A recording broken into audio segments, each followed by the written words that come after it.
Ang ating topic ngayon na tinatanong ni Adele, ang tanong niya ay, anong pwesto po ang pinakamabilis na makabuo? So yun natin pag-usapan for today's video. Interesado ka bang malaman kung ano ang kasagot? Please keep on watching para bang yan. Kung bago ka pa lang sa akin channel, please consider like this video and subscribe my channel.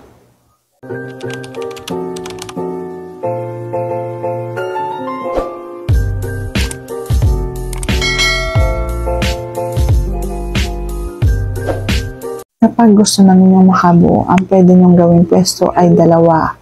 Yung nakapatong sa unan, ang malakang ng isang babae, at yung parang aso. Yan po yung dalawang pwede nyong magawa para makabuo kayo. Angat na angat po yung kanyang bulaklak niyan at siguradong pasok na pasok ang inyong gata. So sana siguro na tamang yung tanong. If you like this video, please consider like this video and subscribe my channel. Thank you for watching. See you on my next vlog.